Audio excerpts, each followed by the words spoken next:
So I bought the Logitech G29 in 2021. And the reason why I did this is just I want to test it out. Is this thing worth your money, and is it still worth picking up in 2021?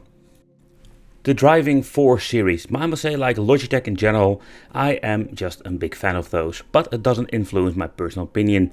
I wanted to review them all here on the channel, so consider subscribing and hit the bell if you're interested in racing wheels. This is the G29, and I also have like the G25, G27 and all the other models. This version is made for the PlayStation 3, PlayStation 4, but you can also use it on the PC. So in my opinion, that's quite convenient. But this is the PlayStation edition, and we also have the Xbox. Take consideration that you need to buy a certain version if you want to use it on a certain platform.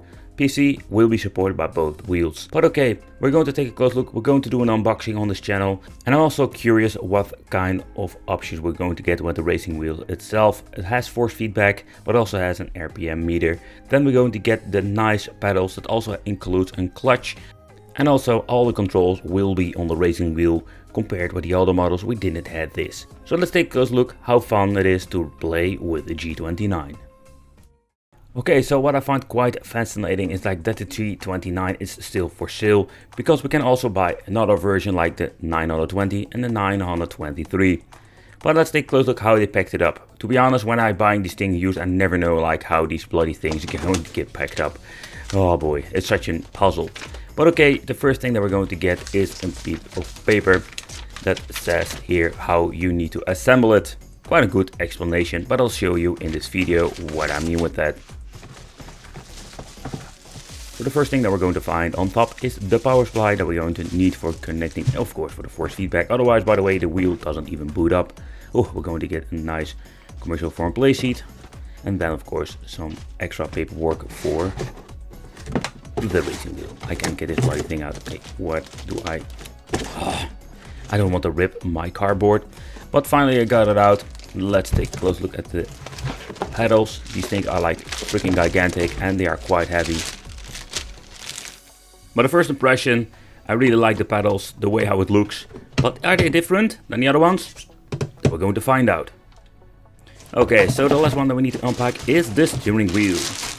Alright, ooh, goodies. Alright, so let's do the unwrapping of the plastic. Fantastic. Oh, I can smell it here, man. Yeah, new products. But with the new generation Logitech racing wheels, and I mean like from the 29 up to the later models, we're not going to get the shifter anymore. So with the people who want to have that one, you need to buy it separately. But we're going to talk about it later. Okay, so the racing wheel itself. So my first impression that I always like about these racing wheels, like it feels quite nice quality. And the reason I say nice, there are some things when I'm going to be nitpicky I don't like. But what I do like about it is like the way they finished these racing wheels. I have the older one, 25 and the 27 models, and they are looking amazing. But still I'm having a deja vu moment, and the reason why is very simple. They look very similar. Later on we'll do a comparison, but the feel of this racing wheel I can already tell it's slightly different than the older models I'm having. And not because this thing is new. So in the middle we're going to get a piece of aluminum, or it is just a piece of plastic, don't know for sure. So the finish of the leather of the wheel looks amazing, and so far I know the leather quality is quite good. It's still looking very nice on my G25 and G27, and they abuse that wheel a lot. In the middle we're going to get the control panel, so we don't need a controller at all. Then we're going to get a floating D-pad over here. We're going to get plus or minus, and we're going to get all of the buttons like L2, R2 and stuff like that. In the middle we're going to get the PlayStation logo, depends on what kind of model you're buying, it can be slightly different. Then over here we're going to get the PlayStation buttons, and if you're going to get the Xbox edition we're going to get the Xbox buttons. Over here we're going to get R2 and R3, and of course the rotation wheel with the extra button in the middle. Then here in the middle we're going to get share option and the PlayStation button. So already mentioned, you don't need a controller, you can just plug this thing in and use it like a controller and racing wheel. The switch over here in the middle of the racing wheel on the top, we're going to get the option to choose between PS3 and PS4. At the back we're going to get nice metal finished flippers, and I personally really love the touch of these things, and they also feel slightly different when you're looking at the older models. Over here, the casing, it's exactly the same so far I know, like the older model. Now we're going to get Logitech with the new logo. It always looks like a car. I really like it. But the outside looks exactly the same. And that also is for the mounting. They're still using the plastic fantastic mounting. You can just basically remove this piece if you want to. And it still is a very good option in my opinion. You can remove this if you have a very thick desk. But I find it always ingenious and a basic. So at the bottom part it didn't even change anything out. You're going to get the cable management and it's still the same in the 3rd generation. I think it's a really cool thing because you can just manage your cables, and of course it's going to be cable nightmare if you're going to connect yourself the pedals and the shifter. Here you can see like we cannot mess it up. We're having basically 2 different connectors and also an icon on the steering wheel so you know where to put what product. So it's the time to put the pedal to the metal with the Logitech pedals. Okay, over here we're going to get, of course, the 3 pedals that we have seen before. Only thing that they changed out is the Logitech logo, but still the grip over here is exactly the same like with the previous models. But I'm curious, how good is this? You can see like there are slightly some different angles when you're looking at the pedals itself. The build quality is exactly the same. They're using a combination of plastic and metal. And when you're looking at the springs, it's the same story like with the previous models I've reviewed. And to be honest, I really like this combination. But so far I know there are a lot of modification kits. So if you don't like it, you can also change it out. And over here we're going to get the cable that we need to plug in the racing wheel. So at the bottom part, what I like about it, the option. So if you like have carpet, you have the option to give it more stability. So you just can click this one out. And like this is nothing be changed compared with all the other models. But part of me don't like it when they don't change things out. But the other thing, like, in my opinion, works very well, so why change it? Why change a winning team? Okay, so I just wanted to give you a quick look at the weight. So this thing weighs around 2.7 kilograms. So it's a beast of a pedal. Okay, so the next thing that we need to do, we need to go to the Logitech support download page, because we didn't get any drivers on the disk. Yep, we're living in a digital world, and that is also including for Logitech. And let's see, the thing that we're going to need, and you can see like we're having so much different versions when it comes to software. But for the racing, we're going to need the Logitech gaming software. Yeah, for racing part, but also I'm guessing for keyboard and other peripherals, you're going to have this piece of software. Take consideration, get yourself the latest one, get the 64 or the 2-to-2-bit, depending of course what kind of system you're using. It seems to be also be supported for Windows 7 if you're still using that. And fun fact, like with Windows 10, I noticed when you're basically plugging in your Logitech racing wheel, it sometimes just recognizes your racing wheel, and maybe it will work for you, but I have noticed a lot of issues with games I've played like Project Cars that my pedals could not be configured. The thing that you need to do, download it and then install it on your PC so your racing wheel can be configured. Okay, so when it's done downloading, then install it. And it will take a very long time, so I will cut the video over here. But when the product has been finished, it will show up a special window. So in here you can see what kind of racing wheel you're using at the moment. Double check if this box has been checked or not, and this is for basically helping Logitech sending information. I don't want this, so I'm just going to leave it blank. And I recommend you like reboot your PC, and will not do it for now for the video, but reboot your PC, that will always be recommended, so the drivers will be installed and your racing wheel will be recognized. Alright, so when booted up you are going to be introduced by this display, but you can just skip this because we don't need it.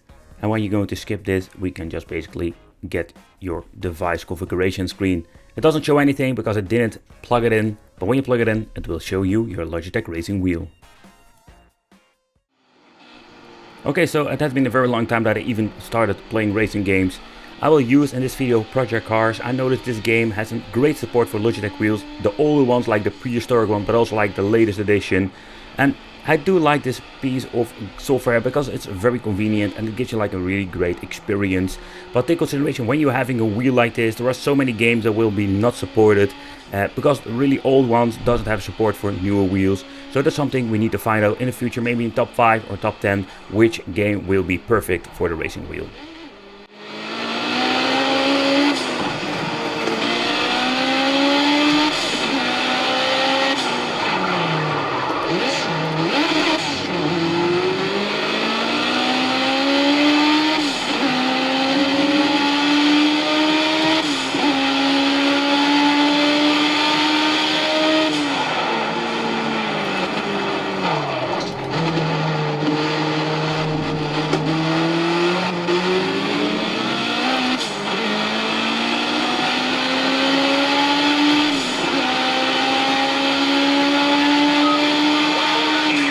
driving around for a couple of laps, I'm getting into the racing zone. Absolutely, I love the way how this wheels react, and when you're having a game like Project Cars or another game, you can feel like how good the force feedback will respond on the road. Like when you're bumping something or you're driving on some grass or you're hitting the sand, you can just feel how it responds. The same goes when you're hitting higher speeds. The force feedback will respond differently, like give it a completely different, let's say, an experience. And the same as with the RPM meter, you can see it lighting it up, and it's a super convenient thing, so you know where to shift to the next gear.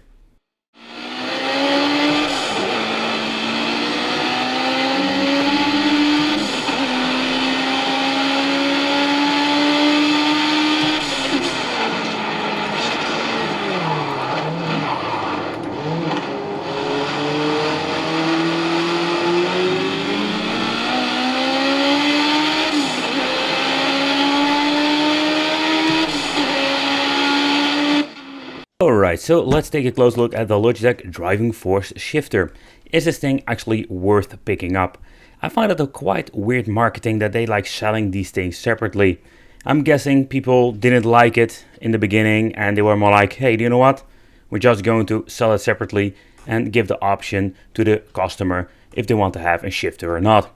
Okay, but then it's the question, is this thing even missing out? I'm just going to be honest, I have been using this thing on my previous Logitech G25 and G27, and I didn't really like it at the beginning. Another reason is, of course, we don't have the buttons on the shifter anymore. I will show you later on what I mean. And inside, a quick instruction where you need to put the shifter. But okay, that is in my opinion just in Captain Obvious, because we're only having one freaking port left. But the shifter itself, I am curious, how is the quality built, but not even to forget, how is the, let's say, the playability with this, because I didn't like the first edition, and especially the G25 edition, because it felt quite flimsy, and that was the main reason I didn't really like it. Okay, remove the sticker first.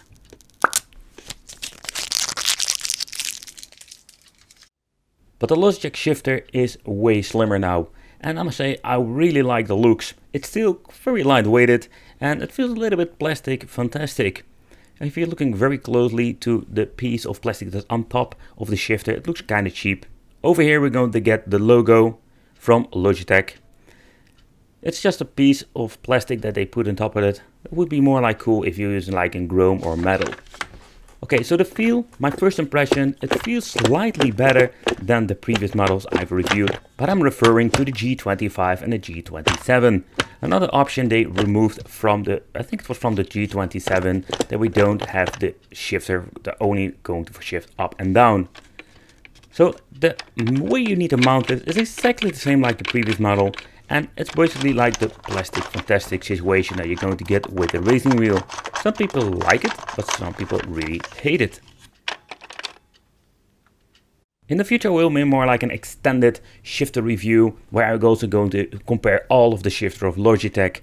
In the left over here we're going to get the G27. It's very similar, but I just wanted to give you like a quick side-by-side look. Like it is feeling slightly different.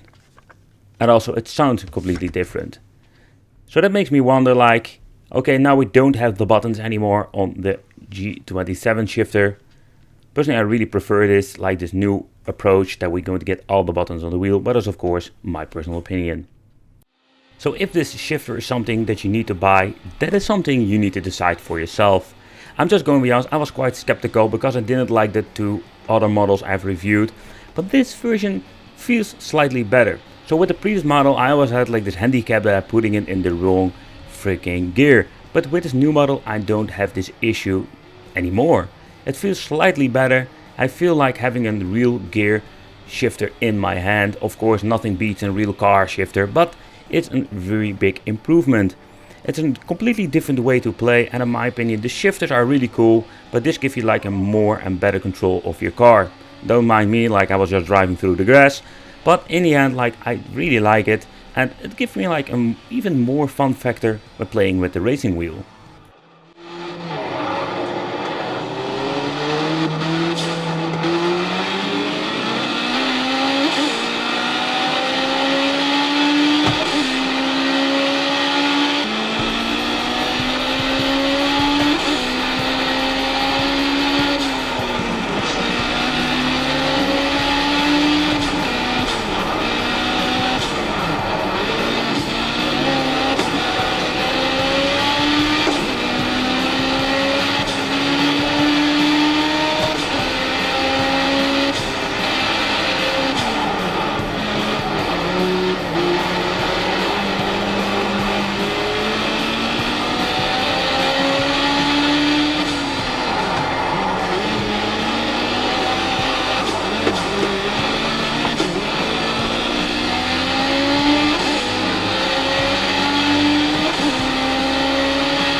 Okay, so for conclusion, I really enjoyed playing with the Logitech G29. The pedals, I think they are like amazing. I did try the clutch a couple times, something you need to get used to. If you want to get yourself the clutch, yeah, I wish they give you the option to basically buy it as a kit. Because when you're looking at the price now, you're paying exactly the same amount of money, only you're not going to get the shifter itself. I've played with a lot of cheap wheels, but the Logitech G29, I think it's a pretty cool racing wheel if you want to get into racing simulation. I want to thank you for watching, consider subscribing, hit the little bell, become one of the Wicked family, and let me know, did you ever played with a Logitech wheel and which one do you own? And it would be great to see you in the next video.